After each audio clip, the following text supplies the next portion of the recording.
In this short video, I'm going to cover some of the key terms and concepts we discussed during the initial lecture.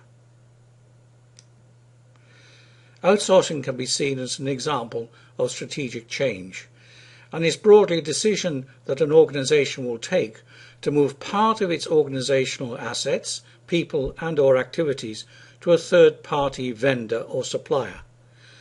This takes place over an agreed period of time defined in a contract, and for this service, the outsourced provider, the vendor, will charge a particular fee over this time period of the contract. It's broadly been enabled by technology changes, particularly wide-scale infrastructure such as networking. Now we can easily consider moving part of call centres to other locations anywhere in the world, and it's as if they were next door to us.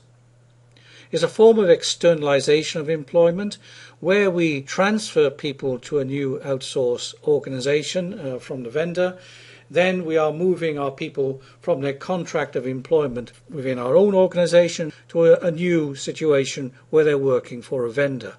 We will particularly cover this part of problems of outsourcing a little bit later on in the course when we talk about change management and issues such as a lack of commitment that can result in such moves of employment from one organisation to another.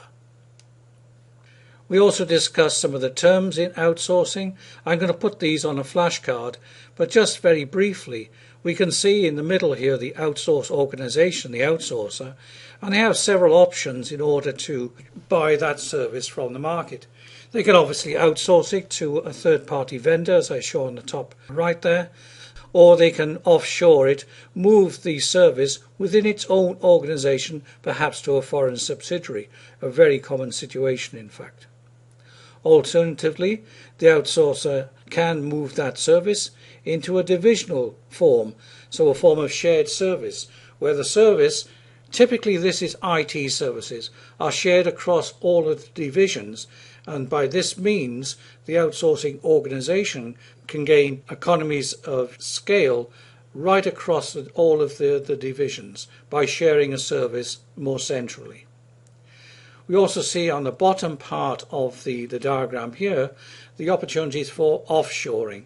And offshoring simply means that service provision is moved outside the country boundaries. And obviously from this perspective, then an outsourcer can move those services to a foreign subsidiary, or a vendor can also move the services to one of its subsidiaries or even another supplier in an offshore location. Outsourcing is not a passing fad, it's mainstream, and it's certainly a very active market even right now in the UK. 80% of large companies outsource at least one function or service, and if you think about it, from our logistics courses, we know that most large companies, for example, outsource stuff like warehousing or transport, and internally they may outsource specific services like legal or accounting. But most commonly, this is IT services. These are more and more moved to specialist IT companies who take over the burden of managing the IT services. There's still around about 20% annualized growth, and that is quite a steep growth curve, and it's at this moment showing no real signs of slowing down, although there is more of a focus nowadays on public sector outsourcing. There's a focus on cost savings, as always in outsourcing, but also we can think about other benefits from outsourcing that we may receive. For example, being able to focus more carefully on what matters to the organisation and not spending any particular time on managing difficult IT resources or managing a transport organisation. Most organisations are not really experts in managing trucks and routings, but there are many suppliers who can handle this for them. Lots of large deals still being struck. However, the focus right now in the UK and American market is a focus on second generation deals. What this means is a lot of the first generation, the first outsourcing deals, the long-term deals which were struck 5, 10 years ago are now coming to maturity. The contract is coming to an end. And now these are being relet to new vendors, or there's also a move towards more selective types of outsourcing, where you pick a supplier based on their expertise in a particular outsourcing area. So the issue of why and what to outsource is largely a settled matter. Now, the real issue in terms of outsourcing in the UK and America is this question of how to improve the operational performance of outsourcing. That is now centre stage of our attention, and something we turn to during this course. At the start of the outsourcing wave, if you like, outsourcing focused on single mega outsourcing deals. We think of here immediately of the big Kodak outsourcing, which really triggered the whole thing way back in the early 90s. Big bang, the idea being, let's sell all of the IT assets to an outsourcer, give them the keys, and let's walk away from it. Move your personnel, particularly your IT personnel, to the outsourcer, who thereafter managed them, their training, their progression, and the actual delivery of the service. Broadly, get fixed costs off the books and change to variable costs, made your return on capital employed look rather good. Outsourcers then took about 2 years to get things going and get the economies of scale, get the costs under control, and then start making a margin. However, as a result of these big bang approaches, many problems with transition and culture shock of ex-employees happened, and I'll bring up during the course many examples of where this has occurred. And as I mentioned earlier on, there's a specific session on the management of change in outsourcing. Lots of problems emerged over the last 20 years, particularly the first one, the loss of control, and IS management not being able to set the agenda for new developments, and not being able to carefully match up the evolution of IT to the actual business need. Choosing the right vendor is proved very important, and we have a session on this. It is particularly important to find the right vendor for the service you're outsourcing, and in a moment I'll discuss that very briefly. The loss of learning, particularly the loss in middle management, the people who really know how an organization works. And last but not least on that line, the real loss of intellectual property. We will discuss examples where outsourcing has taken place, particularly in an offshore situation, and that vendor supplier re-entering the original outsourcer market with often a slightly adapted product and compete against them directly. So a loss in intellectual property is a real, very real issue in outsourcing. And obviously the loss of management control. It's no longer possible to just pick up the phone and ask somebody internally to get to your office desk if you have a problem.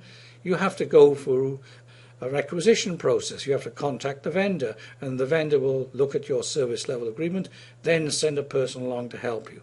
So the loss in immediate control and the perceived loss of management control is very, very important, and it's something that needs to be understood more and more by outsourcing organizations. This slide, we just discussed the various suppliers who entered the market. Obviously, a market which is growing by 20% cumulative per annum is a very attractive market for all sorts of vendors and consultants.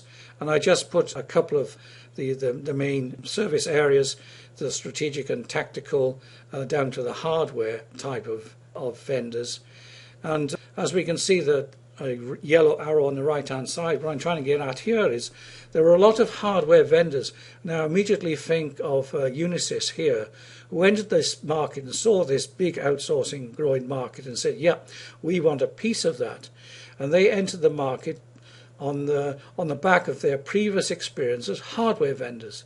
And this is actually quite important, because that means that this particular vendor has experience, and their competence has come from a particular area, that of management of hardware and bureau services in the case of Unisys. What that means for us if we're purchasing services from such a vendor is matching that vendor up to more or less what we think their competence is, and not just relying on them as a vendor telling us they can do everything. For example, can Unisys really handle strategic and tactical issues within your organization? And in fact, I'll cover an example during the class. There are myths in outsourcing that we're going to gain flexibility, but this is often a bone of contention in our contract negotiations and contract management. Is it in the contract? What do you really mean by flexibility in the service provision? Accountability. What type of contracting do you have in place? Do you have detailed service level agreements that you can hold the vendor accountable for? If you don't, you will have lots of discussions about service failures and whose responsibility is it. There's a myth that it increases management control, but you need different types of skills to manage a vendor. Whereas before you were managed hierarchically, in the end you can tell a person to come and fix a problem for you, but when you're in an outsourcing situation, you're dealing with another organization. And how do you manage demand variability? I'll cover some interesting ways of handling that, but over what range and what price are we talking about? What do we really mean by variability? So assessing these myths and issues in outsourcing. What we're after, cost reduction, perhaps better control, the ability to focus on what's important to our organization, and more, access to people and staff and technology that would prove difficult for us if we had to try and do it on our own. And obviously performance improvement. However, the evidence is mixed. There are lots of hidden costs which we don't take account, particularly in transition. There are problems with pinning down what a core competence means, and we forget about the time we have to invest in managing a contract. Performance improvement and cost reductions do not of themselves happen. They have to be managed in order to happen. And there are complaints, of course, that suppliers walk off with the best staff and to move on to other contracts and reduce the quality of staff at your location such that the service is minimally managed. And there's lots of evidence of serious or very difficult service level problems. I'll discuss some cases where after 5 years of an outsourcing deal, no real service levels have been met because they can't manage them, and there are all sorts of problems in the relationship as a result. That's it for Lecture 1. We just covered the main terms and issues and set the scene for moving forward. In future lectures, we'll look more deeply at some of these issues, particularly contract management, vendor selection, and how we select services, the right services, to outsource onto the market.